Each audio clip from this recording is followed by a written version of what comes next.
नमस्ते मित्रों, आप सभी को हमारे YouTube channel hub of history archaeology and museology में हार्दिक स्वागत है।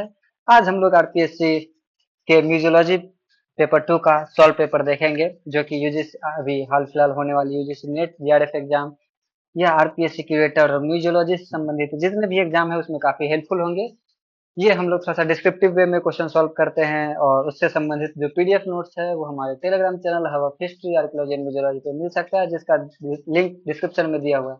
अगर वीडियो अच्छा लगे तो लाइक करें, कमेंट करें, सब्सक्राइब करें। चलिए शुरू करते हैं क्वेश्चन नंबर 51 से। क्वेश्चन नंबर 50 तक पहले वाले पार्ट में हो चुका है, दूसरा पार्ट है, ये बताना मैं भूल गया था, मैं यहाँ पे बता दे रहा हूँ। चलिए स्टार्ट करते हैं। विच of the following evaluation method is use during the planning stage of an exhibition. प्रदर्शनी के नियोजन चरण के दौरान निम्नलिखित में से किस मूल्यांकन विधि का उपयोग किया जाता है? पहला, समेटिव इवेल्युएशन, हिंदी में योगात्मक मूल्यांकन। Front end evaluation, front end मूल्यांकन। तीसरा, रेमेडियल इवेल्युएशन, उपचारात्मक मूल्यांकन। और चौथा, फॉर्मेटिव इवेल्युएशन, रचनात्मक मूल्यांकन। तो वीडियो को पॉज कीजिए और इसका राइट ऑप्शन सेलेक्ट कीजिए। उसके बाद मैं आंसर बताऊंगा, उससे मिलान कीजिएगा और उससे संबंधित जानकारी भी, एक्सप्लेनेशन भी मैं आपको प्रोवाइड करूंगा। चलिए, इसका जो राइट आंसर है वो आपका पहला है। जब भी हम लोग कोई एग्जीबिशन सेटअप करते हैं तो उसके इवेल्युएशन के लिए तीन मेथड होते हैं, तीन इवेल्युएशन स्टेप्स होते हैं। पहला, स्टार्टिंग में ही फ्रंट एंड इवेल्युएशन, जब स्टार्ट ही प्लानिंग स्टेज पर ही होता है। जब फॉर्मेशन स्टेज पे हमारा एग्जीबिशन पहुंचता है उस समय हम लोग फॉर्मेटिव इवेल्युएशन करते हैं। और म्यूजियम का जब समापन हो, एग्जीबिशन का जब समापन हो जाता है, उसका जब एंड हो जाता है, उसके बाद हम लोग समेटिव इवेल्युएशन करते हैं।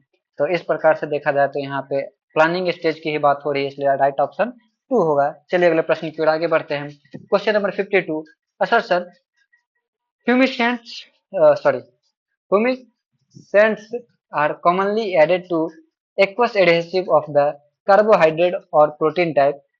humectants का आमतौर पर कार्बोहाइड्रेट या प्रोटीन प्रकार के चिपकाने वाले पदार्थों में मिलाया जाता है। प्रोनाउंसिएशन में गड़बड़ हो रहा है, उसको माफ कीजिएगा। रीजन यहाँ दिया गया है कि humectants plasticize the glue film and reduce brittleness।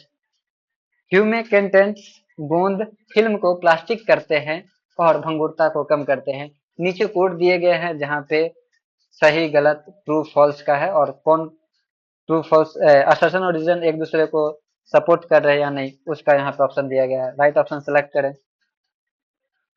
चलिए, इसका राइट आंसर ऑप्शन 2 है, बिल्कुल सही आप लोगों का जवाब आ रहा है कि both A and R individually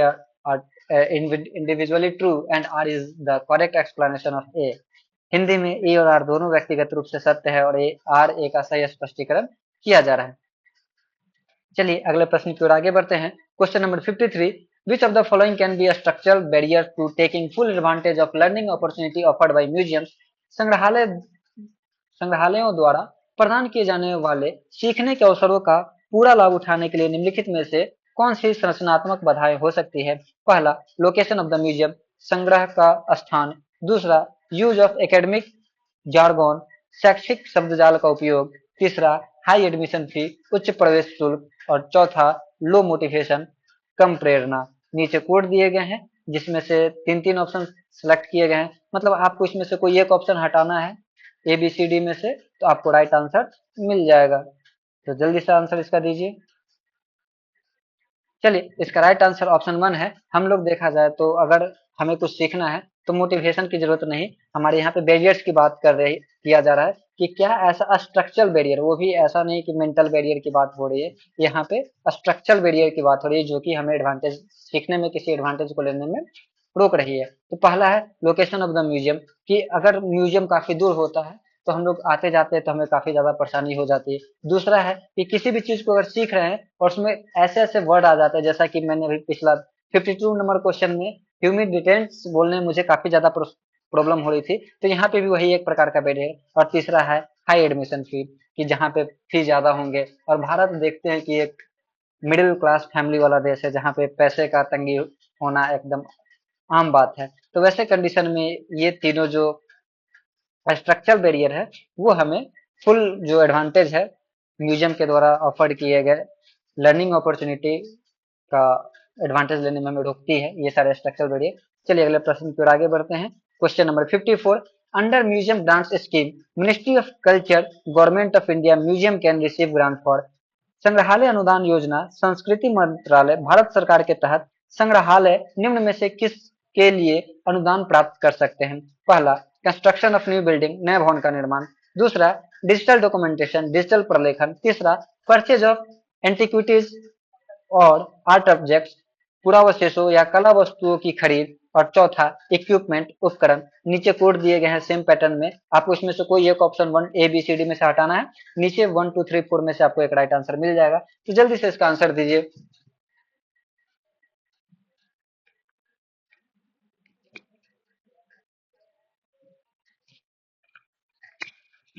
चलिए इसका राइट आंसर जो है वो है आपका ऑप्शन 2 ए बी डी। यहाँ पे खरीदने के लिए पैसा सरकार नहीं दे रही है, जिसमें से इसका एक ऑब्जेक्टिव जो है, हम देखा जाए म्यूजियम ग्रांट स्कीम का, उसमें पहला ऑब्जेक्टिव है सेटिंग अप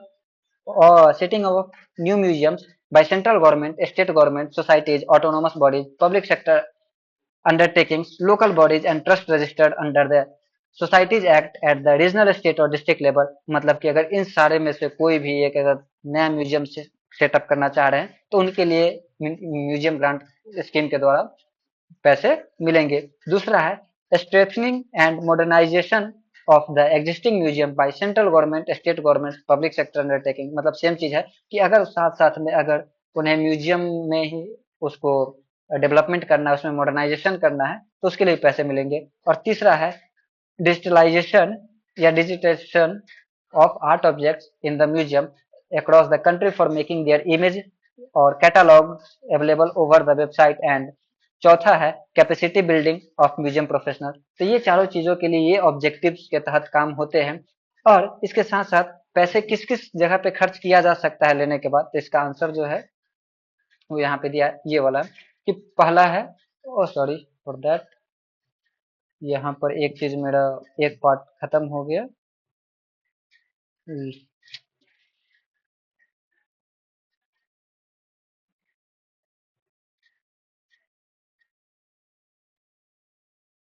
हाँ तो माफी चाहता हूँ कुछ देर के लिए। चलिए इसका जो कौन किस किस चीजों के लिए पैसे मिलते हैं, तो देखिए एडमिसेबल कंपोनेंट्स में है। पहला है construction of new building galleries for the museum, अगर नया बिल्डिंग गैलरी बनाना चाह रहे हैं म्यूजियम, उसके लिए पैसे मिलेंगे।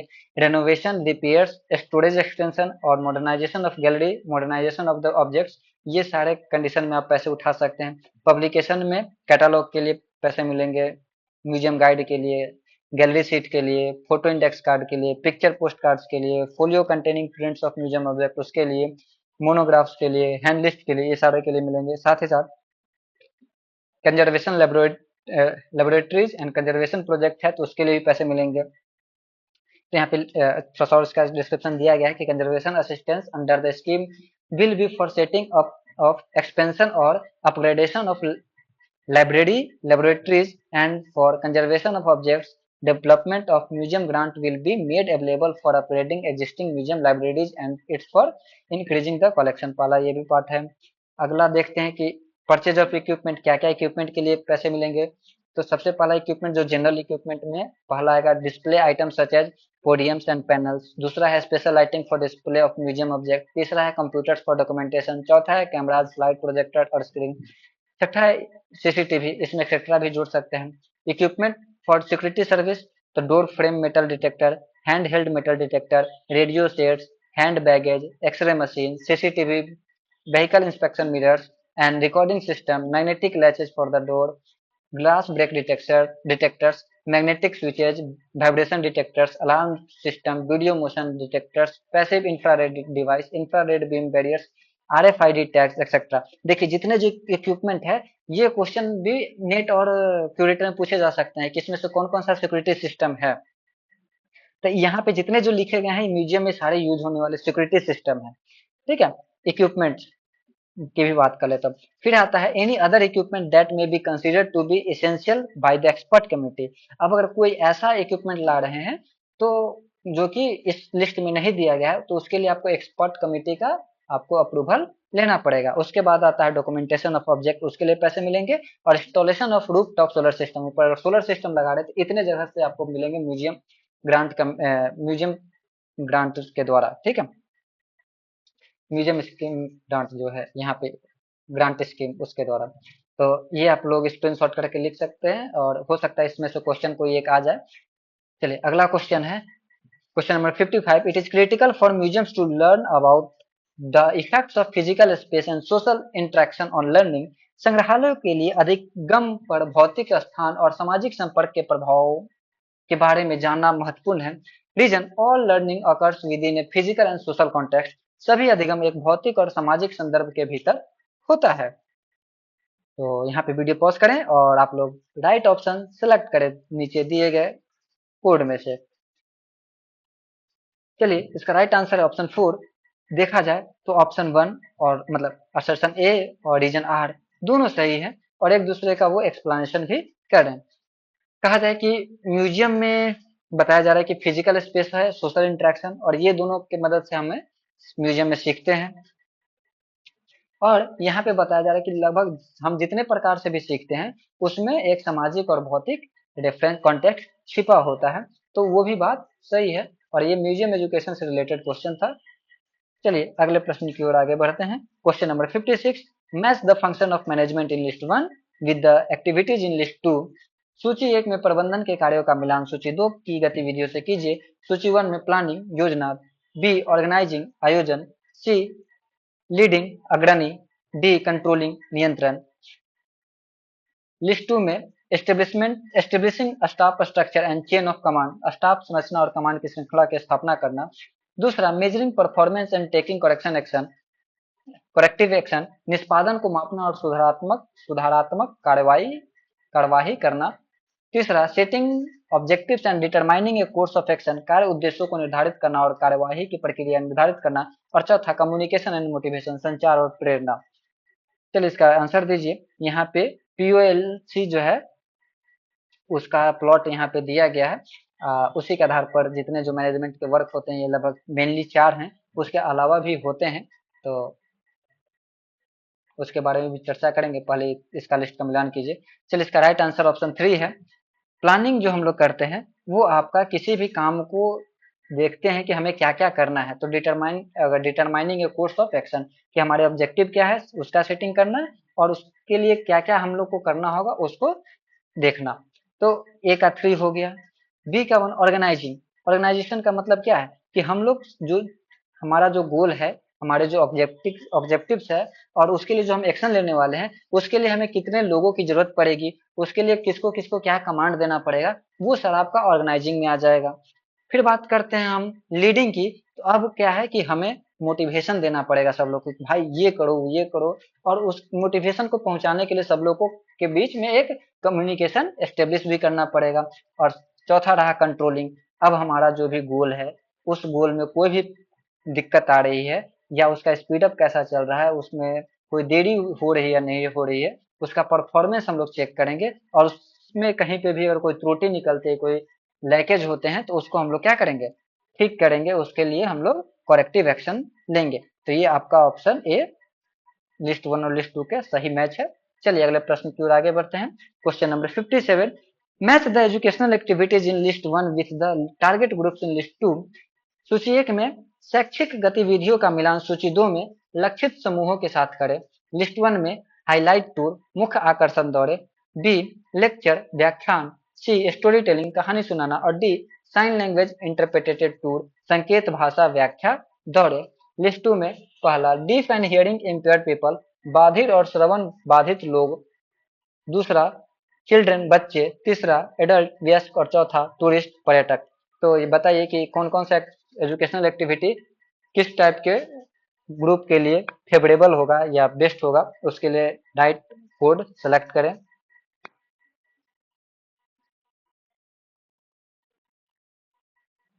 चलिए इसका राइट आंसर है ऑप्शन 1। अगर हाईलाइट टूर की बात करते हैं तो हम लोग अपने उस साइट का या उस म्यूजियम का हम विदेशों में या जो भी बाहरी पर्यटन है उनको लुभाने के लिए हम लोग हाईलाइट टूर करते हैं कि उससे सारे लोगों के बीच में उससे संबंधित जानकारी पहुंचे और लोग घूमने आए। जैसे अभी के समय में बहुत सारे लोग घूमने जाते हैं तो वहाँ का फोटो डालते हैं, और अधिकतर ऐसे ऑर्गेनाइजेशन है जो कि इस टाइप के टूर भी आयोजित करवाते हैं, तो उसमें टूरिस्ट लोग ज्यादा से ज्यादा पहुंचते हैं। दूसरा है लेक्चर। तो लेक्चर किनको पसंद होते हैं? तो जो बड़े हो जाते हैं, बूढ़ मतलब वयस्क एडल्ट के जो है 18+। अभी के समय में 18+ तो सिर्फ नाम के 18+ है, बहुत कम ही लोग हैं जो 18+ में मतलब व्यस्त हो जाते हैं इन द सेंस ऑफ की मैच्योरिटी में। तो उन लोग के लिए लेक्चर होता है, उन लोग को लेक्चर दिया जाता है। तीसरा अगर बात करते हैं स्टोरी टेलिंग, तो बच्चों लोगों को स्टोरी अच्छा कहानी पसंद आता है और उन लोग को स्टोरी टेलिंग किया जाता है। और जो डेफ और हियरिंग इम्पेयर्ड पीपल हैं उनके लिए साइन लैंग्वेज का यूज किया जाता है। तो वैसे जो भी इंटरप्रेटेड टूर होते हैं वैसे लोगों के लिए जो सुन नहीं सकते हैं कानों से, उनका।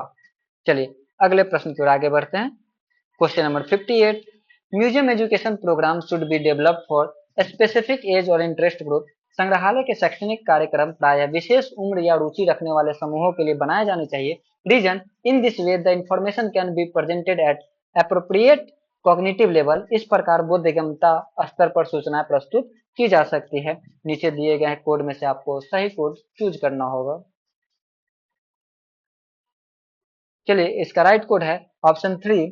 देखा जाए तो म्यूजियम जो है अलग अलग टारगेट ग्रुप्स के आधार पर क्वेश्चंस अपने एजुकेशनल प्रोग्राम्स रखते हैं, जिससे कि उन्हें पता चले कि हम जिस प्रकार का एजुकेशन देने जा रहे हैं उसमें किन लोगों को ज्यादा फायदा होगा। देखा जाए तो म्यूजियम में सारे टाइप के लोग आते हैं, मगर अगर स्पेशल प्रोग्राम बनाया जा रहा है जिसमें कि कुछ खास लोगों के लिए, जैसे कि अगर जनरल तरीके से म्यूजियम को छोड़ दिया जाए तो फिर क्या है कि जो इम्पेयर्ड पर्सन होंगे, हो सकता है कि कोई डेफ होंगे, कोई विजुअली इम्पेयर्ड होंगे, कोई फिजिकली इम्पेयर्ड होंगे, कोई बच्चे हैं, कोई ज्यादा छोटे बच्चे हैं, कोई स्कूली बच्चे हैं, कोई कॉलेज के बच्चे, तो उन लोगों का इंटरेस्ट, उन लोगों के एजुकेशनल जो क्राइटेरिया हो जाते हैं वो उसमें थोड़ा सा चेंजेस आ जाता है। That's why museum educational program को स्पेसिफिक एज और इंटरेस्ट ग्रुप के अनुसार से भी डेवलप करना चाहिए, और जिससे कि आसानी से उनके स्तर, उनका जो कॉग्निटिव लेवल है उनके स्तर का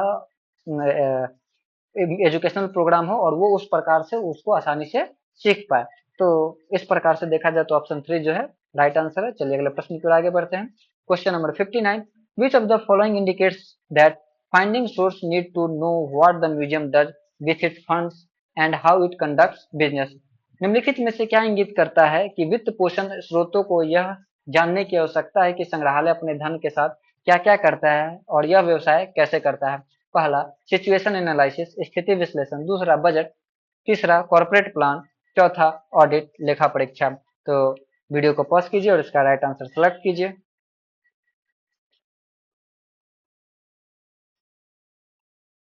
चलिए इसका राइट आंसर है ऑप्शन 4, ऑडिट करता है। जितने भी अगर पैसे की बात आ जाती है, फंड की बात आ जाती है, चाहे कोई भी ऑर्गेनाइजेशन हो, इंस्टीट्यूट हो, चाहे वो गवर्नमेंट हो, प्राइवेट हो, हर कोई अपना अपना ऑडिट करवाता है और उससे पता चलता है कि उनके पैसे के सोर्स कहाँ से है, उनको फंड कहाँ से मिल रहा है, और ये सारे वो अपने इनकम टैक्स डिपार्टमेंट को या गवर्नमेंट को दिखाते हैं, जिससे उनके पैसे, अगर गवर्नमेंट है तो उनको गवर्नमेंट के द्वारा पैसे का जो हिसाब है वो मिल जाता है। साथ ही साथ उनको आगे के लिए बजट जो है, पैसे जो मिलने, ग्रांट हो गए या बजट से जो पैसे मिलते हैं वो मिलेंगे। और कोई नॉर्मल ऑर्गेनाइजेशन है बिजनेस वाले, तो उनको ऑडिट करके इनकम टैक्स वाले को बताना पड़ता है, नहीं तो इनकम टैक्स अगले दिन आपके यहाँ पे स्पेशल 26 पहुंच जाएगी, तो वो कहानी।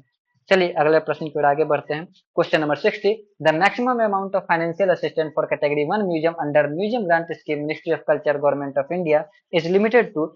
संग्रहालय अनुदान योजना संस्कृति मंत्रालय भारत सरकार के तहत श्रेणी 1 संग्रहालयों के लिए वित्तीय सहायता की अधिकतम राशि सीमित है। पहला 5 करोड़ पर म्यूजियम, प्रति संग्रहालय 5 करोड़ रुपया। 15 करोड़ पर म्यूजियम, प्रति संग्रहालय 15 करोड़ रुपए। तीसरा 10 करोड़ पर म्यूजियम, प्रति संग्रहालय 10 करोड़ रुपया। और चौथा 20 करोड़ पर म्यूजियम, प्रति संग्रहालय 20 करोड़ रुपया। तो वीडियो को पॉज कीजिए, उसका राइट आंसर देखिए। चलिए इसका राइट आंसर है ऑप्शन 2। म्यूजियम ग्रांट कमीशन के द्वारा 3 टाइप के कैटेगरी में म्यूजियम्स को बांटा गया है, ठीक है। जिसमें कैटेगरी 1 के जितने जो म्यूजियम होते हैं उसमें फाइनेंशियल असिस्टेंस जो है 15 करोड़ पर म्यूजियम का दिया गया है। जबकि कैटेगरी 2 और कैटेगरी 3 की जो बात करते हैं तो उसमें देखते हैं कि सेटिंग ऑफ न्यू म्यूजियम के लिए कैटेगरी 2 को 10 करोड़ मिलेंगे और डेवलपमेंट ऑफ एग्जिस्टिंग म्यूजियम के लिए 8 करोड़। वही कैटेगरी 3 के लिए सेटिंग ऑफ न्यू म्यूजियम मतलब नए म्यूजियम सेटअप करने के लिए 5 करोड़ और एग्जिस्टिंग म्यूजियम को सेटअप डेवलपमेंट करने के लिए 4 करोड़ रुपया मिलेंगे।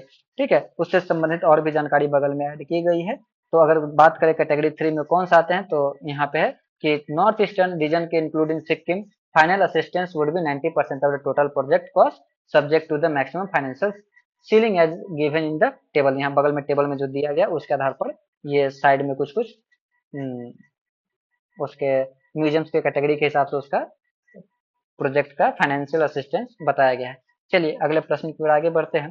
Question number 61, which of the following journal is published by IIC. IIC द्वारा कौन सा जर्नल प्रकाशित किया जाता है? पहला स्टडीज इन कंजर्वेशन, दूसरा international journal of conservation science, तीसरा रेस्टोरेटर और चौथा जर्नल ऑफ कल्चरल हेरिटेज।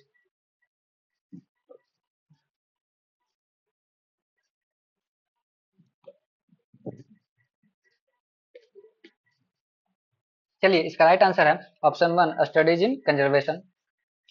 अगले प्रश्न की ओर आगे बढ़ते हैं। क्वेश्चन नंबर 62 और हाँ इसमें पिछले वाले 61 वाले क्वेश्चन में का जितना जो अदर्स जर्नल्स का प्रकाशन की बात आती है तो हमारे पिछले वीडियो में इस पर डिटेल से बताया गया है, दैट्स वाई मैं यहाँ पे ज्यादा डिटेल्स ऐड नहीं किया हूँ। चलिए अगले प्रश्न पर आगे बढ़ते हैं। Question number 62, in case where the soluble salt has not crystallized on the surface of stone sculptures the salt is removed by। यदि घुलनशील लवणों का पत्थर की सतह पर लवणीकरण नहीं हुआ तो उनको हटाने के लिए निम्न में से किस विधि का प्रयोग किया जाता है?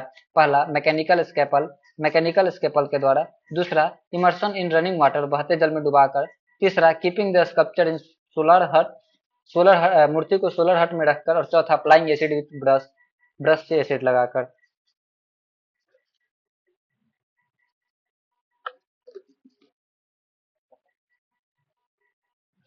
चलिए इसका राइट आंसर है जो ऑप्शन 2 है बहते जल में डुबाकर। देखिए जो सॉल्युबल साल्ट होते हैं और जो साल्ट क्रिस्टलाइजेशन का जो प्रोसेस हो जाता है किसी मूर्तियों में, तो अगर मूर्ति के स्कल्पचर्स के बाहर में साल्ट क्रिस्टलाइज हो गया है तो उसे मैकेनिकल स्केपल के द्वारा हटाया जाता है। अगर सॉल्युबल साल्ट है तो उसको क्या किया जा सकता है कि पानी में डुबा देते हैं, तो उससे क्या होगा कि जो भी साल्ट हुआ वो पानी में घुल के बाहर निकल जाती है और सोलर हट वाला बात यहाँ पे अप्लाई होगा नहीं। और चौथा है अप्लाई एसिड विथ ब्रश, ये स्कल्पचर्स को खराब कर देगा और स्टोन स्कल्पचर्स का से जो क्रिस्टलाइजेशन का प्रोसेस हो जाता है, डिटोरिएशन हो जाता है, उसको हटाने का सबसे बेस्ट मेथड जो है वो आपका पेपर पल्प मेथड है। वो कंजर्वेशन का सबसे बेस्ट मेथड है किसी भी स्टोन स्कल्पचर्स के लिए। चलिए अगले प्रश्न की ओर आगे बढ़ते हैं।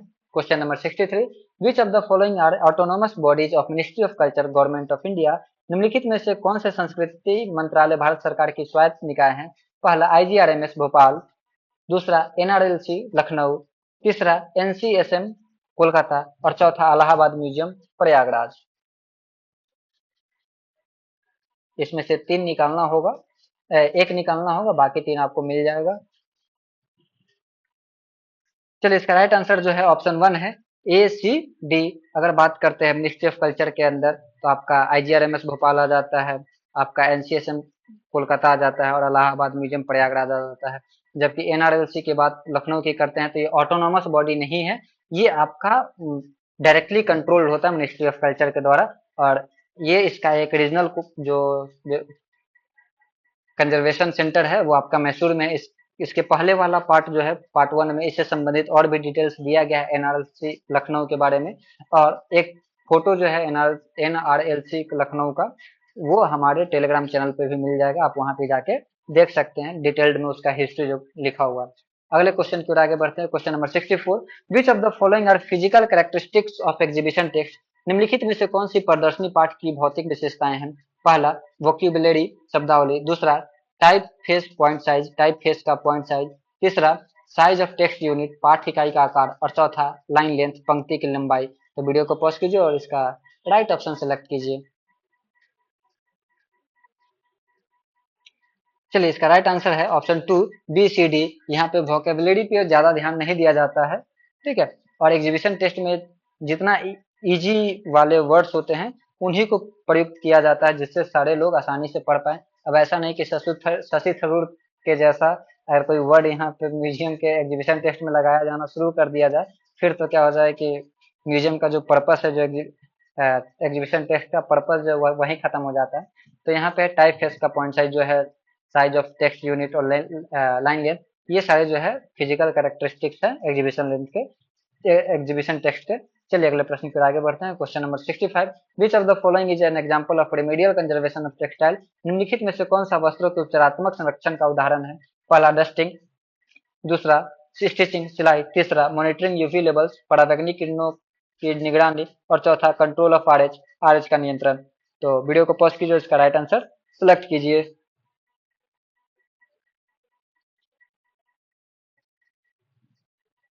चलिए इसका राइट आंसर जो है ऑप्शन 2।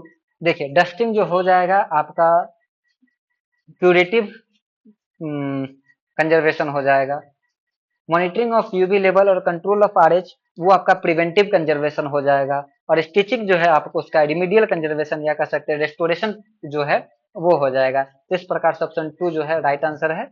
और बाकी जो है वो आपका अलग अलग कंजर्वेशन का पार्ट है। अगर सबको मिला दिया जाए तो सारे लोग चारों पॉइंट जो है कंजर्वेशन को डिनोट कर रहे हैं, मगर अलग अलग कंजर्वेशन को। और रिमीडियल कंजर्वेशन की बात किया जाए, रेस्टोरेशन की बात की जाए, तो स्टिचिंग यहाँ पे राइट आंसर होगा। अगले प्रश्न पर आगे बढ़ते हैं। Question number 66, conservation activities include, संरक्षण गतिविधियों में शामिल है, पहला एग्जामिनेशन परीक्षण, दूसरा डॉक्यूमेंटेशन प्रलेखन, तीसरा ट्रीटमेंट उपचार, और चौथा प्रिवेंटिव केयर निवारक देखभाल। तो वीडियो को पॉज कीजिए, इसका राइट आंसर सेलेक्ट कीजिए।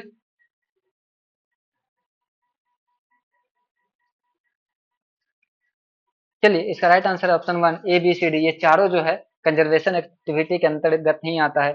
जब भी कोई भी ऑब्जेक्ट सबसे पहले कंजर्वेशन लैब में जाता है तो सबसे पहले उसका एग्जामिनेशन किया जाता है, और उस एग्जामिनेशन का डॉक्यूमेंटेशन भी किया जाता है। और डॉक्यूमेंटेशन प्रोसेस कंजर्वेशन प्रोसेस खत्म होने तक चलते रहती है। और उसके बाद ट्रीटमेंट जो है वो किया जाएगा। फिर उसके बाद प्रिवेंटिव केयर, मतलब कंजर्वेशन कंप्लीट हो गया, उसको फिर कहीं पे स्टोर में रखा जाएगा, तो उसके लिए प्रिवेंटिव केयर का भी प्रबंध करना पड़ेगा। और ये सारे कंजर्वेशन एक्टिविटीज के अंतर्गत आते हैं। चलिए अगले प्रश्न की ओर आगे बढ़ते हैं। Question number 67, match list 1 with list 2 and select the correct answer by using the code given below. सूची 1 का सूची 2 से मिलान करें और नीचे दिए गए कोड का उपयोग करके सही उत्तर का चयन करें। लिस्ट 1 में आपका आईकॉम, दूसरा आईसीसीआरओएम, तीसरा जीसीआई और चौथा सीसीआई है। जबकि लिस्ट 2 में आपका उसका मेन हेडक्वार्टर कहाँ है या वो कहाँ स्थित है, तो पहला लिस्ट 2 में पहला रोम, दूसरा लॉस एंजलिस, तीसरा पेरिस और चौथा ओटावा। कम से कम ए और बी का अगर आप लोग जानते हैं या उसको अगर जान लेते हैं तो बाकी क्वेश्चन आपका आसानी से बन जाएगा। जीसीआई का फुल फॉर्म आपका गेटी कंजर्वेशन इंस्टीट्यूट की बात यहाँ पे की गई है।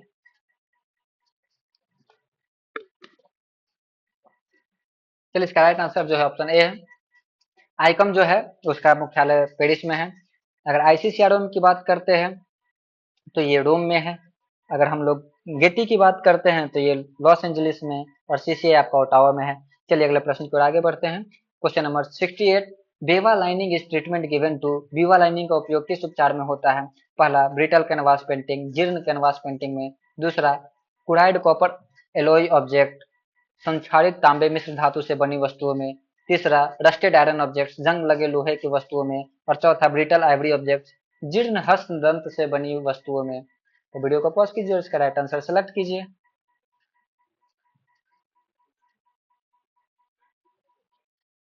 चलिए इसका राइट आंसर जो है ऑप्शन 1 है। Beva lining is a treatment given to brittle canvas painting. लीवा लाइनिंग का उपयोग जीर्ण कैनवास पेंटिंग के उपचार में होता है। देखा जाए तो बेवा जो है एक प्रकार का एडहेसिव है। ये पेंटिंग्स को चिपकाने में किया जाता है, पेंटिंग के कैनवास को चिपकाने में किया जाता है। चलिए अगले प्रश्न की ओर आगे बढ़ते हैं। Question number 69, a person who desire to obtain any information under RTI act cell. एक व्यक्ति जो आरटीआई अधिनियम के तहत कोई जानकारी प्राप्त करना चाहता है, वह a make a request in writing और इलेक्ट्रॉनिक मीन्स, लिखित रूप या इलेक्ट्रॉनिक माध्यमों से अनुरोध करे। दूसरा pay fee as may be prescribe, निर्धारित शुल्क का भुगतान करे। C give reason for requesting information, जानकारी का अनुरोध करने का कारण बताए। और डी प्रोवाइड कॉन्टैक्ट डिटेल्स, संपर्क विवरण प्रदान करे। तो वीडियो को पॉज कीजिए और नीचे दिए गए राइट कोड का कोड में से सेलेक्ट करें।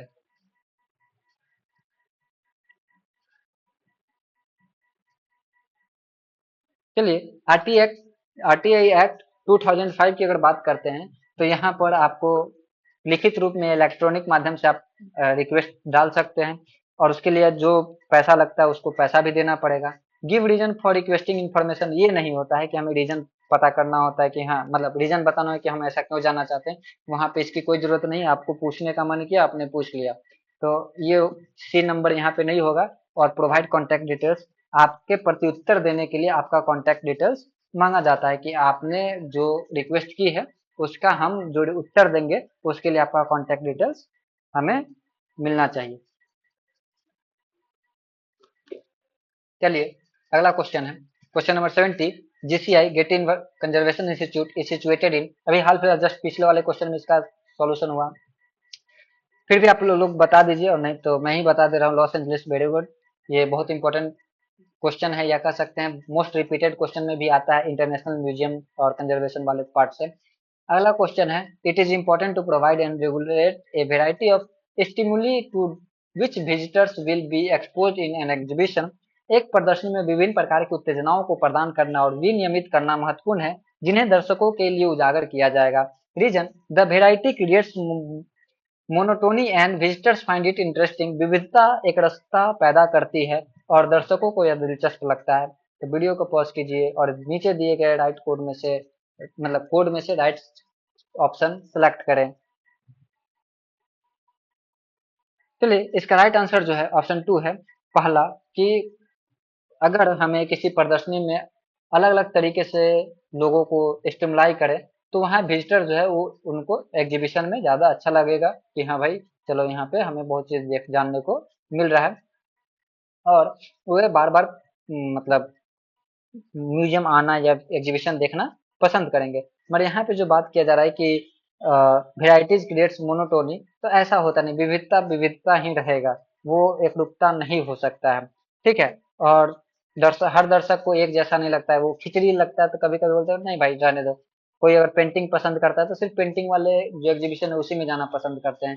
जो आर्कियोलॉजिकल हैं वो आर्कियोलॉजी वाले जो गैलरी होते हैं उसी में जाना पसंद करते हैं। बाकी लोग का अलग अलग सीन होता है। मैं तो पेंटिंग वाले में बहुत कम ही जाता हूँ, मैं तो आर्कियोलॉजी वाले पार्ट में ही ज्यादा घूमना पसंद करता हूँ। तो सबके अपने अपने कंडीशंस होते हैं, तो हर किसी को वैसा इंटरेस्टिंग नहीं लगता नहीं है। That's why R is false है और इसलिए राइट आंसर ऑप्शन 2 है। चलिए अगले प्रश्न की ओर आगे बढ़ते हैं। Question number 72। Conservation laboratory of INTACH is located in, INTACH की संरक्षण प्रयोगशाला कहाँ स्थित है? पहला न्यू दिल्ली, दूसरा मैसूर, तीसरा लखनऊ, चौथा मुंबई। चलिए ये क्वेश्चन काफी इंटरेस्टिंग क्वेश्चन है और काफी कहा जाए कि ये हायर लेवल का क्वेश्चन है। हायर लेवल या हार्ड? चलिए इसका राइट आंसर जो है कोई नहीं है। यहाँ पर देखा जाए तो इंटैक या आईसीआई की बात की जा रही है, इंटैक कंजर्वेशन इंस्टीट्यूट, ना कि एनआरएलसी। अगर एनआरएलसी का भी क्वेश्चन आता तो यहाँ पे दो लेबोरेटरी होते, एक लखनऊ और एक मैसूर। जबकि यहाँ पे देखा जाए इंटैक का तो आपका लखनऊ में भी है, कोलकाता में भी है, भुवनेश्वर में भी है, बेंगलोर में भी है और न्यू दिल्ली में भी है। तो यहाँ पे दो ऑप्शन है, न्यू दिल्ली और लखनऊ। दैट्स वाई यहाँ पे आंसर नॉट अटेम्प्ट वाला पार्ट ऐड होगा। ठीक है, इसमें से एक किसी पार्ट को हटा दिया गया रहता, न्यू दिल्ली या लखनऊ को, तो न्यू दिल्ली हटा के दूसरा कोई सिटी डाल दिया गया रहता तो मजा आ जाता क्वेश्चन में, क्योंकि बहुत सारे लोग स्टूडेंट कंफ्यूज कर जाते हैं। चलिए अगले प्रश्न की ओर आगे बढ़ते हैं। Question number 73। Fluorescent tubes are ideal for use in a sculpture gallery, fluorescent tube मूर्तिकला गैलरी में उपयोग के लिए आदर्श है। Reason they provide evenly distributed flat quality light, वे समान रूप से वितरित फ्लैट गुणवत्ता वाले प्रकाश प्रदान करती है। चलिए वीडियो को पॉज कीजिए और नीचे दिए गए कोड में से राइट आंसर को सेलेक्ट कीजिए। चलिए इसका राइट आंसर जो है ऑप्शन ए है, क्योंकि यहाँ पे फ्लोरोसेंट जो ट्यूब है वो आइडियल है नहीं, क्योंकि ये short wave ultra violet light release करता है। दैट्स वाई ये सिंपल यहीं पे कहानी इसका खत्म हो जा रहा है कि भाई स्कल्पचर्स गैलरी के लिए आइडियल तो नहीं है, हाँ मजबूरी में काम चला सकते हैं।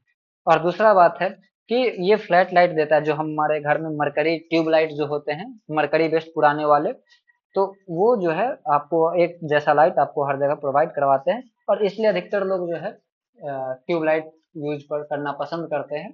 क्योंकि ये जो लाइट है इवनली हर जगह पे फ्लैट क्वालिटी का होता है। और इसीलिए अभी भी समय में मरकरी के जगह एलईडी का भी यूज होना शुरू हुआ है। फिर भी उसका जो एलईडी वाले जो आते हैं वो भी फ्लैट में आना शुरू है, क्योंकि पहले गोल वाले भी आते हैं, मतलब गोल वाले भी चलते हैं, मगर फ्लैट वाले लोग ज्यादा लगाना पसंद करते हैं। चलिए अगले प्रश्न की ओर आगे बढ़ते हैं। Which of the following is defined as temporary endeavor to create a unique product, service or result? निम्नलिखित में से किसी एक अद्वितीय उत्पाद, सेवा या परिणाम बनाने के लिए एक अस्थायी प्रयास के रूप में परिभाषित किया गया है? पहला प्रोजेक्ट परियोजना, दूसरा कंटीजेंसी प्लान आकस्मिक योजना, तीसरा ऑपरेशन संचालन और चौथा बजट। वीडियो को पॉज कीजिए और इसका राइट आंसर सिलेक्ट कीजिए।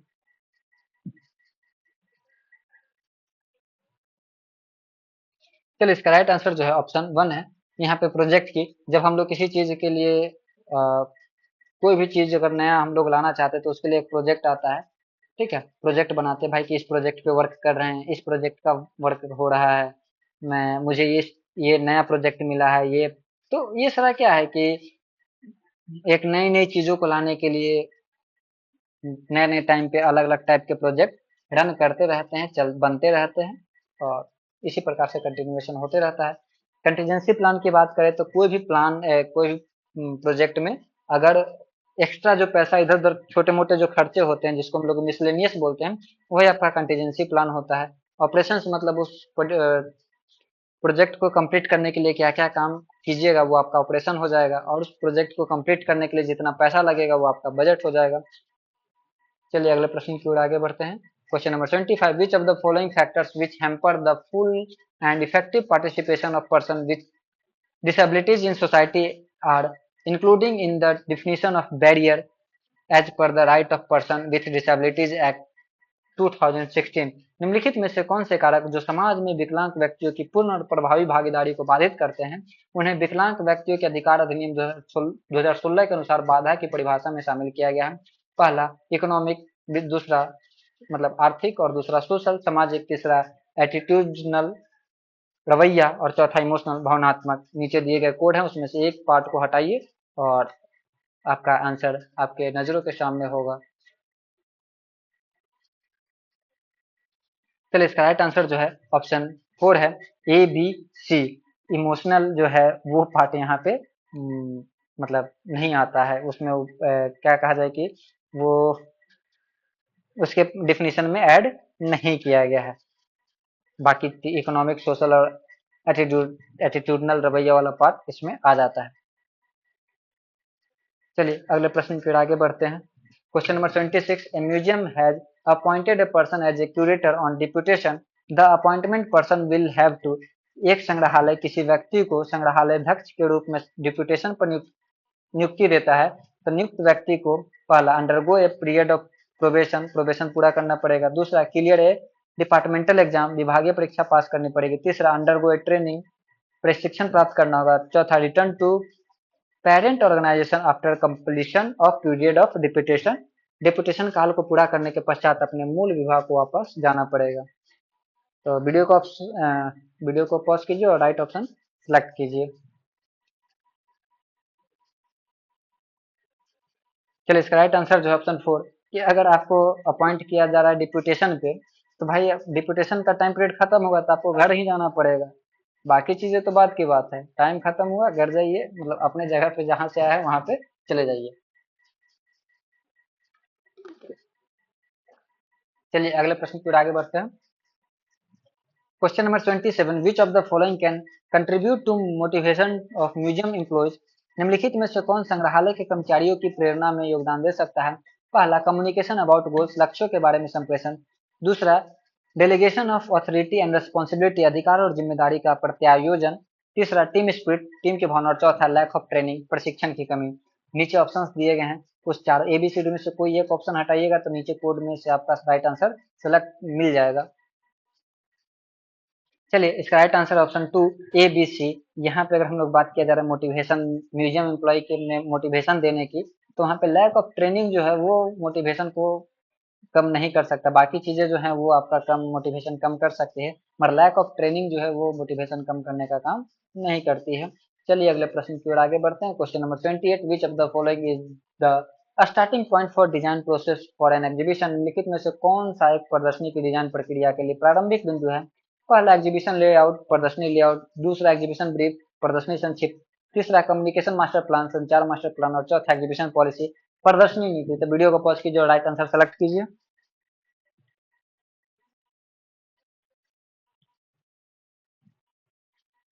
चलिए, इसका राइट आंसर जो है ऑप्शन 2 है, एग्जीबिशन ब्रीफ। जब भी प्लानिंग हो गया कि हाँ हमें ये एग्जीबिशन सेटअप करना है और फ्रंट एंड इवेल्युएशन भी हो गया, उसके बाद क्या है, एग्जीबिशन ब्रीफ दिया जाता है जो भी डिजाइनर होते हैं उनको।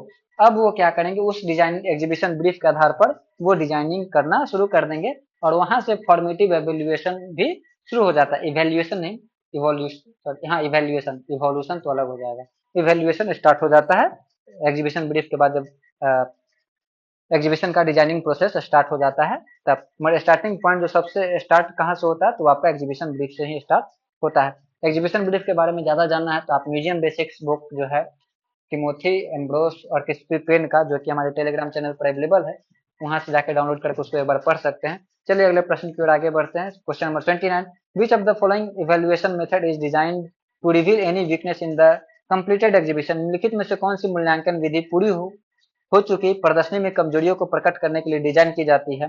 पहला फ्रंट एंड इवेल्युएशन, दूसरा फॉर्मेटिव इवेल्युएशन, तीसरा रेमेडियल इवेल्युएशन और चौथा समेटिव इवेल्युएशन। तो वीडियो को पॉज कीजिए और ये क्वेश्चन बहुत ही मजेदार क्वेश्चन है और ये आरपीएससी के क्रिएटर का कर सकते हैं। इसमें आप उसको क्या करना होता है, जब क्वेश्चन कोई गलत होता है क्लेम कर सकते हैं आप कि ये क्वेश्चन जो है इसका आंसर गलत दिया गया है आरपीएससी क्यूरेटर के जो आंसर की निकला उसमें।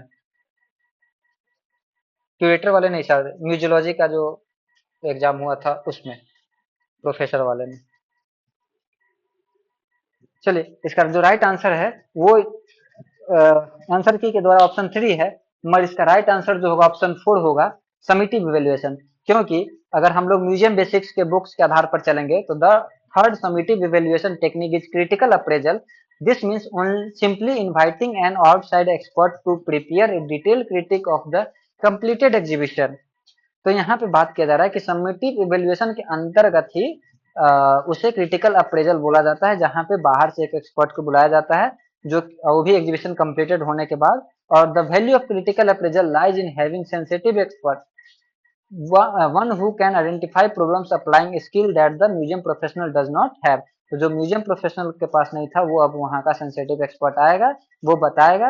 और this approach can be particularly useful when exhibition has been in existence for a number of years is due to be modernised. This aim to the aim is to learn about the strength and weakness of exhibition as it stands now, so that strengths can be built on the weakness overcome when the exhibition is redeveloped। इसका right answer जो है option 4 होगा, मगर answer की जो है option 3 दिया है, तो आप इसे क्लेम कर सकते हैं। उसके लिए आप जो लोग भी म्यूजियोलॉजी के एग्जाम दिए हैं वो वहां पे जाके इसका चर्चा कर सकते हैं, क्योंकि ये जो मैंने लाइन उठाया है ये लाइन डायरेक्ट म्यूजियम बेसिक से उठाया गया है। तो आप इस पे,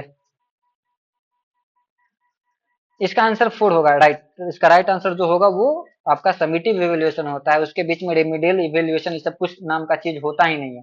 3 इवेल्युएशन, इवेल्युएशन के अलावा और कोई इवेल्युएशन नहीं पढ़ना है।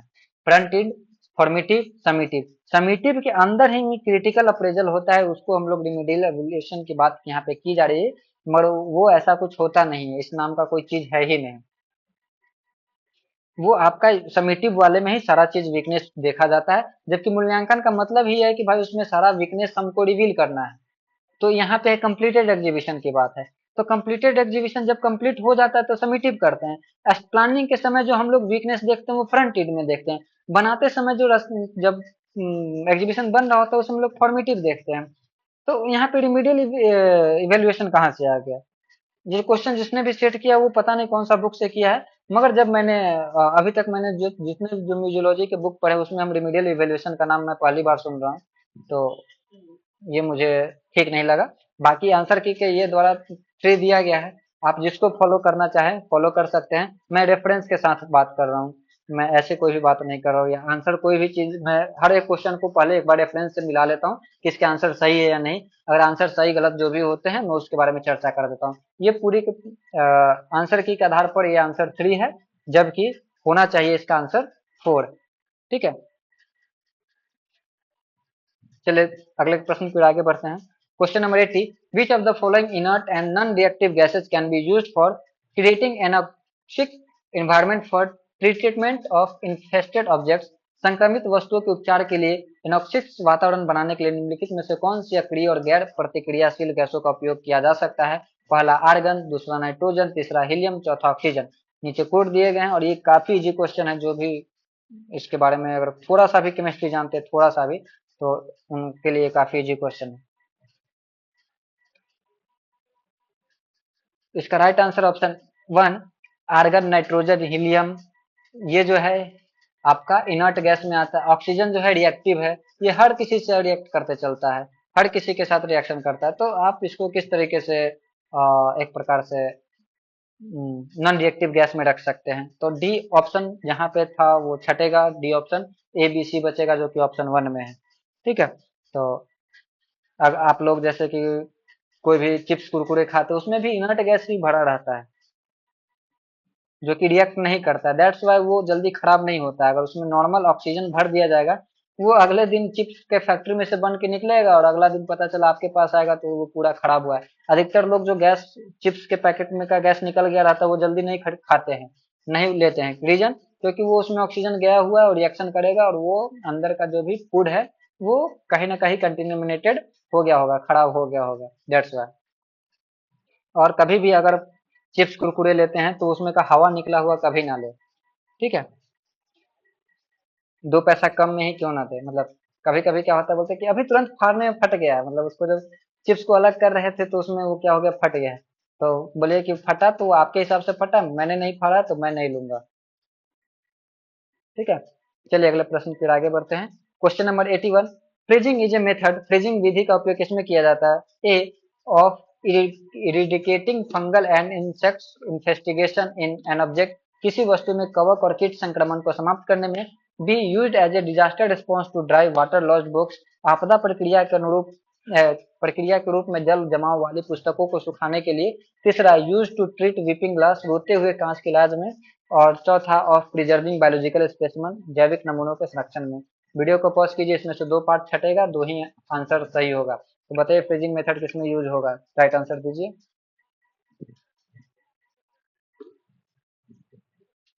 चलिए इसका राइट आंसर जो है ऑप्शन 4 है, ए और बी में किया जाता है। बाकी जो है वीपिंग ग्लास में ट्रीटमेंट में फ्रीजिंग मेथड यूज नहीं होता है, और ना ही बायोलॉजिकल स्पेसिमेन को, तो उसमें प्लास्टिनेशन का प्रोसेस होता है, और ना ही तो वो हम लोग फॉर्मेल्डिहाइड के लिक्विड में उसको डालते हैं।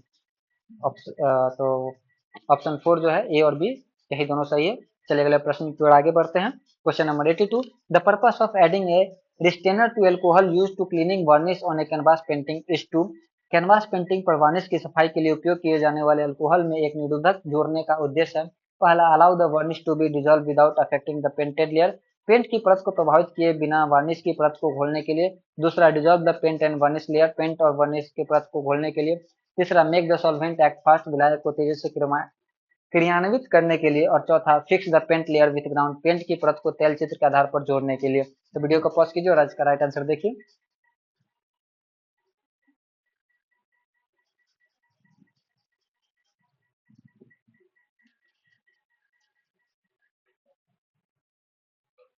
चलिए इसका राइट आंसर जो है ऑप्शन 1, कि बिना पेंट जो पेंटिंग किया गया कैनवास पे, उस पेंटिंग को बिना खराब किए हुए हमको क्या करना है, उसके ऊपर का जो वर्निश का लेयर है उसको साफ कर देना, उसको निकाल लेना। तो वो इसीलिए हम लोग रिस्टेनर जो है, पेंटिंग का जब वार्निश की सफाई की जाती होती है तो उसमें अल्कोहल एक ऐड किया जाता है।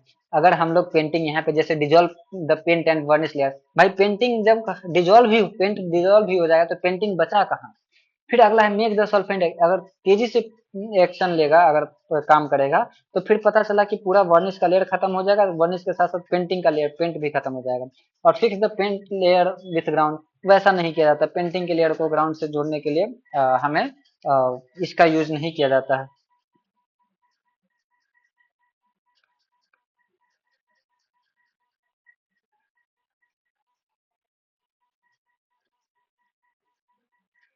Wait a minute.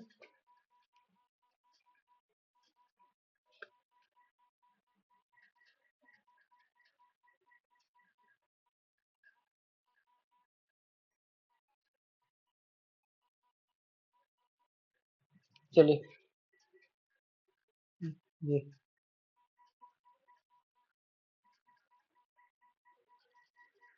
ये यूट्यूब पे लाइव शेयरिंग कहाँ से हो जा रहा है?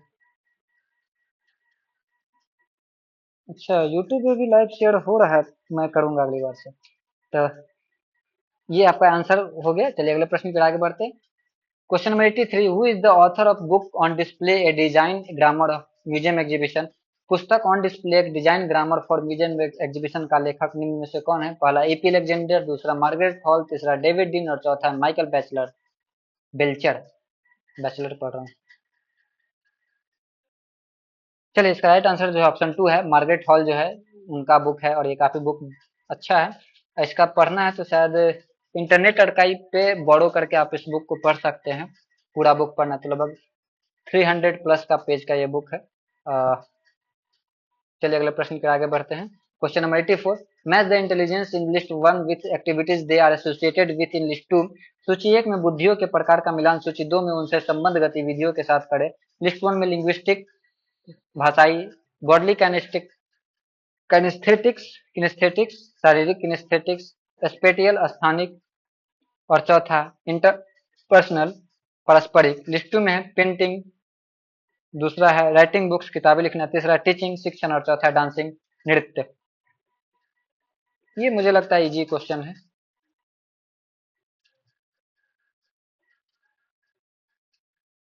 जैसे मैं अभी इंटरपर्सनल इंटेलिजेंस के साथ जो एक्टिविटी कर रहा हूँ वो इंटरपर्सनल है, इसलिए इसका राइट आंसर जो होगा ऑप्शन टू होगा। लिंग्विस्टिक जो है भाषा के आधार पर बुक लिखते हैं तो उसमें भाषा का आना जरूरी है। अगर हम लोग बॉडी कैनेस्टिक की बात करते हैं तो वहाँ पे आपको नाचने में आपका बॉडी अगर आपके हिसाब से मूव कर रहा है तो आप डांस अच्छा कर रहे हैं, नहीं तो आप सोच रहे हैं कि आप ऋतिक रोशन की तरह डांस कर रहे हैं और पता चल रहा है कि आप नीचे लोट लोट के नागिन डांस कर रहे हैं, तो वैसा नहीं होता है।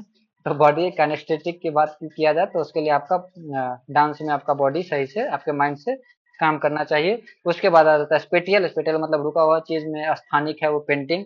और इंटरपर्सनल मतलब जो मैं अभी कर रहा हूँ वो आपका टीचिंग, कि मैं दूसरे के बातों के साथ दूसरे के लोगों के साथ मैं काम कर रहा हूँ, दैट्स मैं दूसरों को सिखा रहा हूँ, वो मेरा इंटेलिजेंस है। उस सेक्शन में आ जा रहा है, टीचिंग सेक्शन में। चलिए अगले प्रश्न के आगे बढ़ते हैं। Question number 85, which of the following service museum can offer people with visual impairment. निम्नलिखित में से कौन सी सेवाएं कोई संग्रहालय दृष्टिबाधित लोगों को प्रदान कर सकता है? पहला टेप्ड गाइड, टेप की गई मार्गदर्शिका, B print transcript of tape tour, tape किए गए मार्गदर्शिका की मुद्रित प्रतिलिपि, तीसरा ब्रेली लेबल्स ब्रेल लेबल और चौथा लार्ज प्रिंट इन्फॉर्मेशन बड़ी बड़ी मुद्रित जानकारी। तो वीडियो को पॉज कीजिए, इसका राइट आंसर। वाह, बहुत तेजी आंसर दिए हैं। इसका राइट आंसर ऑप्शन फोर बिल्कुल सही। देखिए टैप किए गए जो मार्गदर्शिका हुए वो बेचारे जो आंख से जिन्हें नहीं दिखता है या पूरी पूरी तरीके से नहीं दिखता है या कम दिखता है, उनके लिए टैप्ड गाइड है। कान में लगा के वो सुनते रहेंगे, उनके बारे में जो भी चीजें हैं वो आप उनको जानकारी मिलते रहेगा। दूसरा अगर बात करते हैं print transcript on tape tours, तो अब क्या है कि जो टेप किया गया उसका लिखा हुआ तो बेचारा मतलब पढ़ ही नहीं पाएगा, तो उसको फिर प्रिंट या मतलब उसको सबटाइटल का क्या ही फायदा। सबटाइटल वैसे लोगों के लिए होते हैं ना जिन्हें सुनाई नहीं देता, वो सबटाइटल देख के फिल्म का अंदाजा लगाते हैं कि हाँ भाई फिल्म में क्या बोला जा रहा है, तो उनके लिए सबटाइटल है। तो यहाँ पे है कि भाई प्रिंट करके देना ही क्या है। तो उसके बाद ब्रेली लेबल अगर देना भी है तो ब्रेली लेबल्स में देना है, ब्रेल लेबल में, ये भाई उसको छू के वो पता कर पाए क्या लिखा हुआ है। और जिनको कम दिखाई देता है उनके लिए लार्ज बड़े बड़े फॉन्ट में दिखना, या थोड़ा सा उनको मतलब पढ़ने में दिक्कत ना हो, नहीं तो वो फिर चश्मा को आगे पीछे करेंगे या पेपर को आगे पीछे करेंगे। जैसे बड़े बुजुर्ग जिनका आंख कमजोर हो जाता है, उनको कोई चीज रिजल्ट देखने के लिए दो तो चश्मे को कभी आगे पीछे करेंगे और कभी पेज को आगे पीछे करेंगे, तब उनको समझ में आता है। और जहां पे उनका सही से दिखना शुरू हो जाता है फिर वो जाके देखते हैं, तो उनको काफी मुश्किल होता है। जबकि वही बड़े बड़े अक्षरों में रहता है तो उन्हें देखने में उतना ज्यादा दिक्कत नहीं होता है। चलिए अगले क्वेश्चन की ओर आगे बढ़ते हैं। Question number 86, which of the following activities of children participating in an educational tour of museum are primary physical. संग्रहालय के शिक्षक दौरे में भाग लेने वाले इस बच्चों की निम्नलिखित में से कौन सी गतिविधियां मुख्य रूप से शारीरिक है? पहला वर्बलाइजेशन ऑफ आइडिया विचारों का मौखिककरण, दूसरा मेकिंग थिंग चीजें बनाना, तीसरा यूजिंग मटेरियल सामग्रियों का उपयोग करना और चौथा वियरिंग कॉस्ट्यूम वेशभूषा पहनना।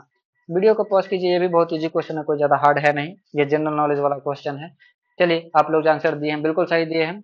विचारों का मौखिक वर्बलाइजेशन ऑफ आइडियाज कर देंगे तो फिजिकल एक्टिविटी हुआ कहाँ।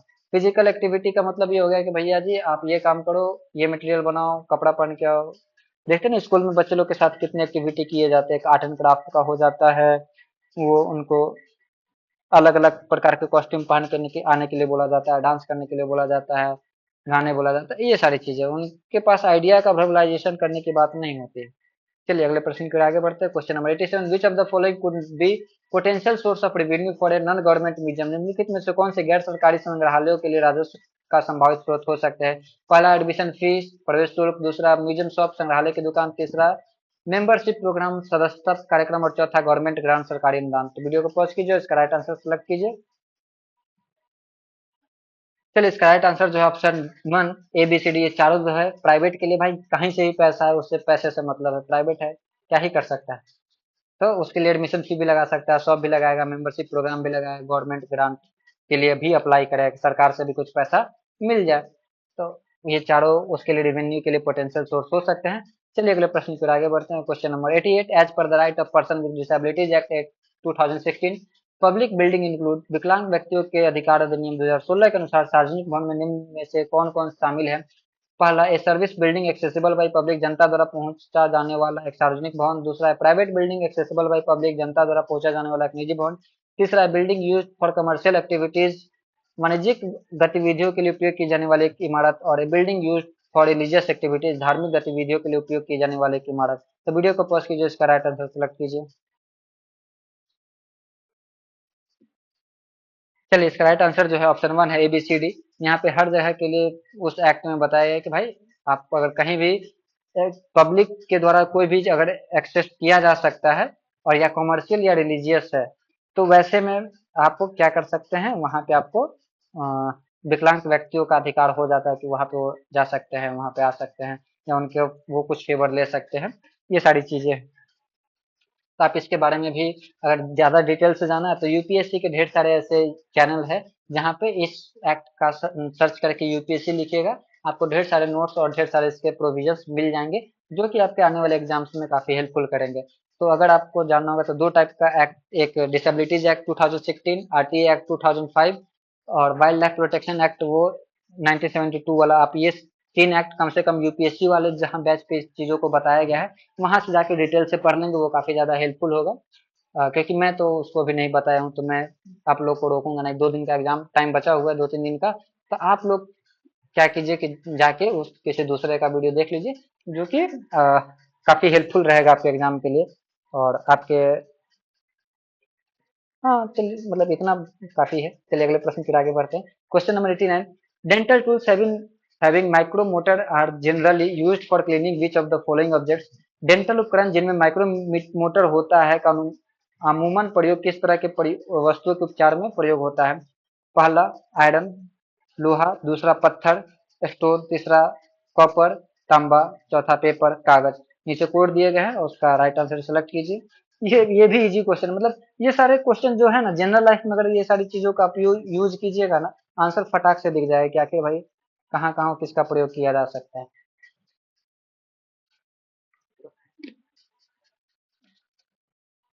चलिए इसका राइट आंसर है ऑप्शन 3 ABC। भाई पेपर पे ड्रिल कौन यूज करता है, पेपर पे कोई ड्रिल यूज ही नहीं करता है। पेपर पे स्टेपल यूज हो सकता है, पिन यूज हो सकता है, तो वहां पे प्रयोग में लाया जा सकता है। तो डी ऑप्शन ऐसा ही हट जा रहा है, तो एबीसी वाला जो होगा वो राइट आंसर है जो कि ऑप्शन 3 है।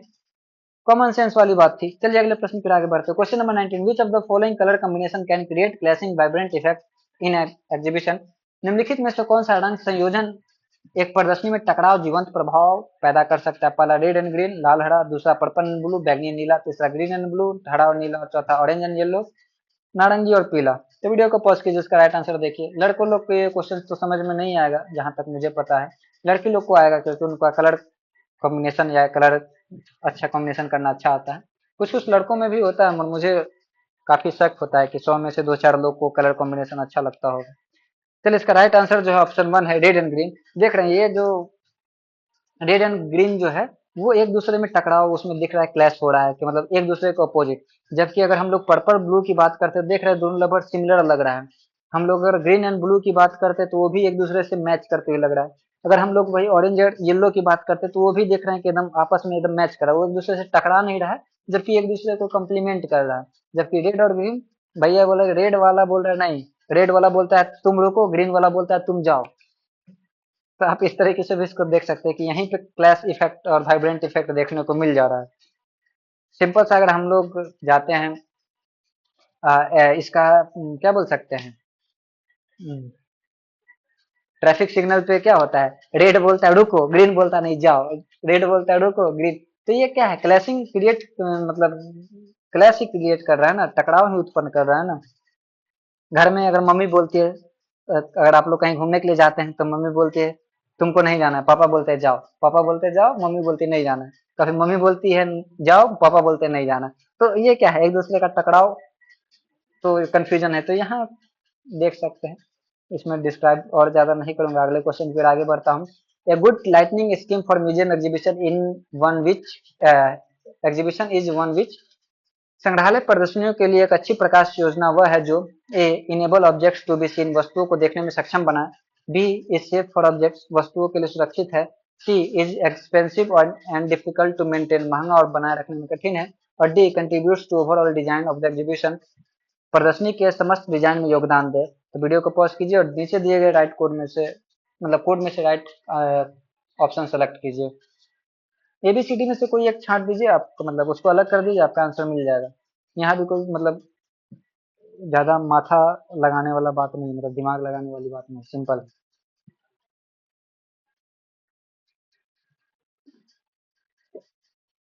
चलिए इसका राइट आंसर जो है ऑप्शन 4।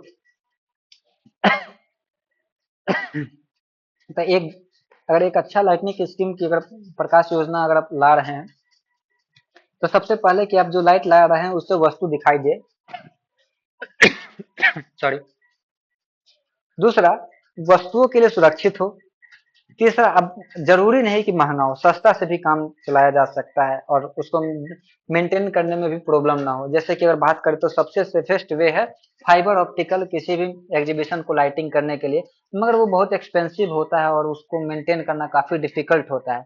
दैट्स वाई बहुत ही कम म्यूजियम में आप लोग देखेंगे कि आप ये ऑप्टिकल फाइबर का यूज होते हुए लाइटनिंग में, तो ना के बराबर यूज होता है और सब महंगा महंगा हो जाता है, मगर वो सेफेस्ट होता है। और उसके बाद आता है, तो सी पॉइंट यहाँ पे छट गया, contributes to overall design in the exhibition, और पूरे एग्जीबिशन में लाइटनिंग अपना योगदान अच्छा अगर दे तो भाई सबसे बढ़िया लाइटनिंग स्कीम वही है। चीप एंड बेस्ट जो बोला जाए तो सी हटा दिया जाए तो बाकी सब यहाँ पे चीप एंड बेस्ट है। चलिए अगले प्रश्न की ओर आगे बढ़ते हैं। Question number 19 two, which of the following is the first line of defence against intruders, घुसपैठियों के खिलाफ रक्षा की पहली पंक्ति निम्नलिखित में कौन सी है?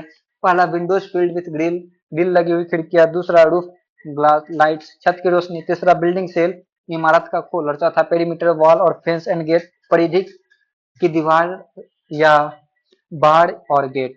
तो वीडियो को पॉज कीजिए, ये भी सिंपल सा क्वेश्चन है, कोई हार्ड क्वेश्चन नहीं है।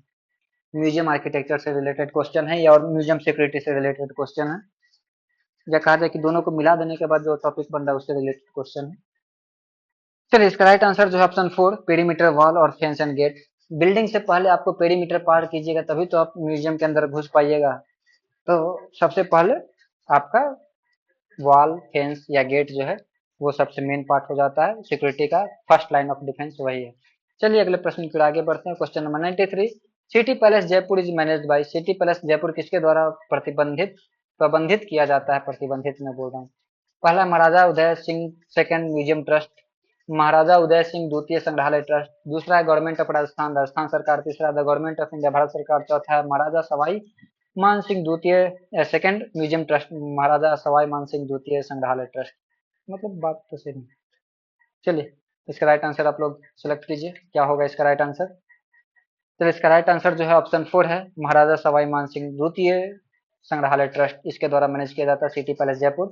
और ये हो सकता है कि आप लोग के लिए संबंधित क्वेश्चन है, तो आप लोग के पास जितने जो म्यूजियम है राजस्थान में, अगर जो भी राजस्थान क्रिएटर का एग्जाम दे रहे हैं तो सारे म्यूजियम्स देख लेंगे कि कौन प्राइवेट है कौन गवर्नमेंट, राजस्थान गवर्नमेंट के अंदर है, कौन से ट्रस्ट के अंदर है, कौन सा बोर्ड ऑफ ट्रस्टी के अंदर है, ये लिस्ट आप लोग खुद बना लीजिएगा। चलिए अगले प्रश्न पर आगे बढ़ते हैं। Question number 94, which of the following characteristics of a service has implication in terms of maintaining optimum level of demand. सेवा में निम्नलिखित विशेषताओं में से कौन सी विशेषता मांग के इष्टतम स्तर को बनाए रखने में निहितार्थ है? पहला इंटेंजिबिलिटी, अमूर्तता। दूसरा है इंसेपरेबिलिटी, अविभाज्यता। तीसरा है पेरिसिबिलिटी, नाशवानता। और चौथा है वेराइबिलिटी, परिवर्तनशीलता।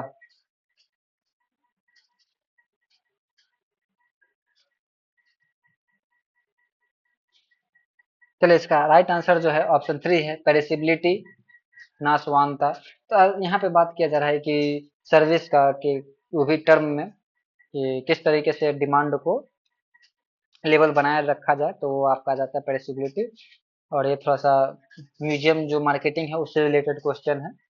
चलिए अगले प्रश्न पर आगे बढ़ते हैं। Question number 95, the management by objective approach focus on, उद्देश्य द्वारा प्रबंधन, एमबीओ, संग्रहालय दृष्टिकोण किस पर है? पहला रिस्पॉन्सिबिलिटी, जिम्मेदारियां। दूसरा मोटिवेशन, प्रेरणा। तीसरा कम्युनिकेशन, संचार। और चौथा है गोल्स, लक्ष्य। वीडियो को पॉज कीजिए और इसका राइट आंसर सिलेक्ट कीजिए।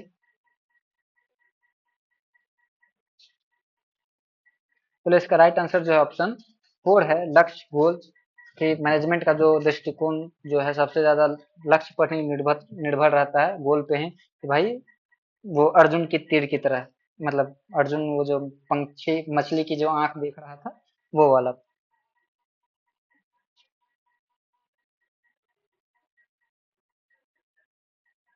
चलिए अगले प्रश्न पर आगे बढ़ते हैं। Question number 96, employers who do not comply with the Prevention of Sexual Harassment Act 2013 can be fined up to, यौन उत्पीड़न निवारण अधिनियम 2013 का पालन नहीं करने वाले नियोक्ताओं पर कितना जुर्माना लगाया जा सकता है? पहला कितना, 1 लाख रुपया, 1 लाख रुपया, 2 लाख रुपया, 50,000 रुपया, 5 लाख रुपया।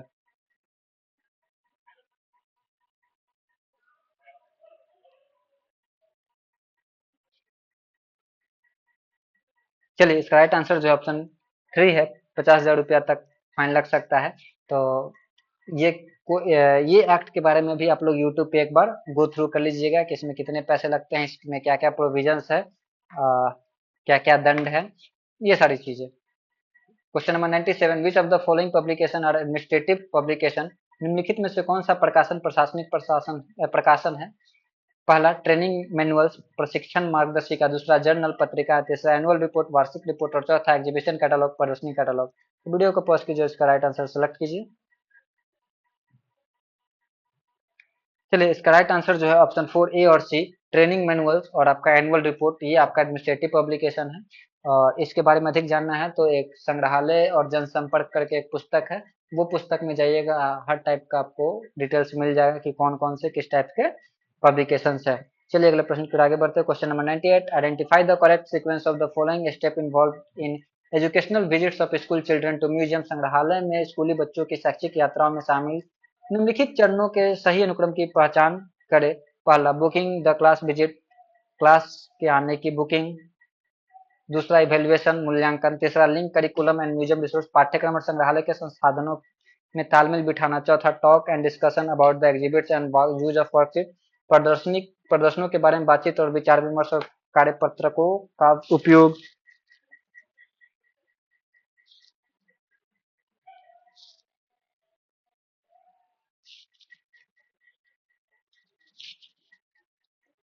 चलिए इसका राइट आंसर जो है ऑप्शन 3 है।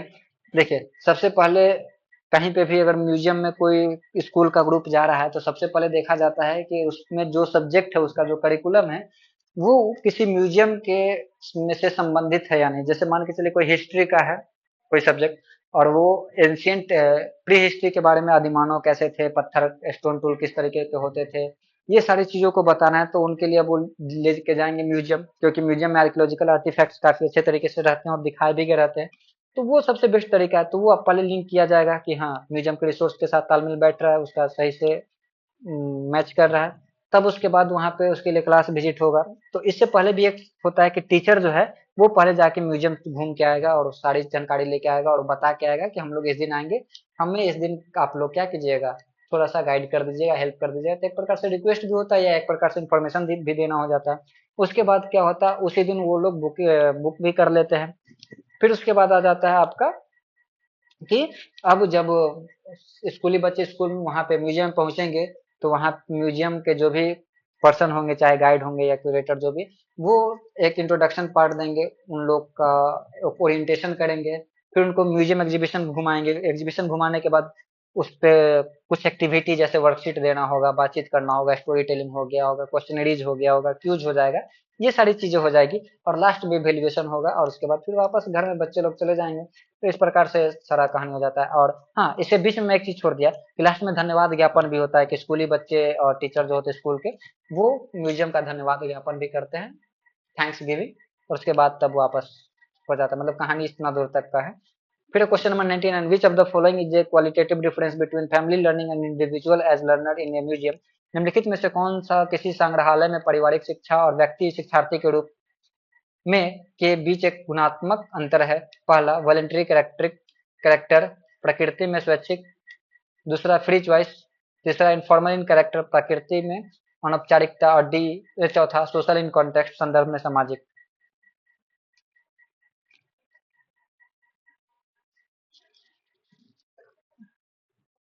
चलिए, इसका राइट आंसर जो है वो है आपका फोर, सोशल इन कॉन्टेक्स्ट। ये आपका क्वालिटेटिव डिफरेंस है, क्वांटिटेटिव डिफरेंस नहीं है। ठीक है। तो चाहे फैमिली लर्निंग हो तो वहां भी सोसाइटी के बारे में ही बताया जाता है, समाज के बारे में बताया जाता है। और अकेला कहीं पे कोई व्यक्ति सीख रहा है, व्यक्ति शिक्षार्थी के रूप में कहीं सीख रहा है, तो उसमें भी कहीं ना कहीं एक प्रकार से सोसाइटी के बारे में ही जानकारी लेना चाहता है, मतलब उससे संबंधित रहता है। और वो सोसाइटी के लिए कहीं ना कहीं सीख रहा है, जरूरी नहीं कि उसी को हेल्प मिलता है। शिक्षक हर प्रकार से सिखाने का ही काम करता है, और शिक्षार्थी जो है वो सीख के अपने जीवन, व्यक्तिगत जीवन और सामाजिक जीवन को अच्छा करता है। Question number 100, which of the following state how an organisation expects to achieve its mission and objectives. निम्नलिखित में से कौन सा यह वक्तव्य व्यक्त करता है कि एक संगठन अपने मिशन और उद्देश्यों को प्राप्त करने की उम्मीद कैसे करता है? पहला, स्ट्रेटजी। दूसरा, मिशन स्टेटमेंट। तीसरा, सिचुएशन एनालिसिस। और चौथा, ऑब्जेक्टिव्स एंड गोल्स। हिंदी में रणनीति, मिशन स्टेटमेंट, स्थिति विश्लेषण, उद्देश्य और लक्ष्य। चलिए, इसका राइट आंसर जो है ऑप्शन वन है, स्ट्रेटजी।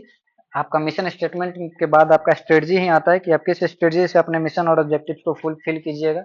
विदाउट स्ट्रेटजी के अगर आप काम करते हैं तो कहीं ना कहीं आपका जो चांसेस हो जाते हैं आपके गोल अचीव करने का और आपका ऑब्जेक्टिव को फुलफिल होने का, वो मतलब काफी कम हो जाता है। तो that's why strategy is a key point to achieve your goal. चलिए, आज भर के लिए इतना ही। मिलते हैं फिर अगले क्लास में। अगर वीडियो सेशन अच्छा लगा हो तो लाइक करें, कमेंट करें और जोर से सब्सक्राइब बटन दबाएं, और 10-15 लोग से और भी करवा दें। और जल्दी जल्दी से अगर सब्सक्राइबिंग होते जाएगा तो थोड़ा मेरा भी मोटिवेशन मिलेगा, मैं भी डेली बेसिस पे वीडियो लाऊं आप लोगों के लिए, जो कि आपके लिए भी हेल्पफुल हो, मेरे लिए भी हेल्पफुल हो। अगर आप हेल्प नहीं कीजिएगा तो मैं कुछ हेल्प नहीं कर पाऊंगा। ये आपसी तालमेल बनाए रखिए, सोसाइटी में आगे बढ़ते हैं दोनों लोग मिलके। तो चलिए, आज के लिए इतना ही। मिलते हैं अगले फिर क्लास में।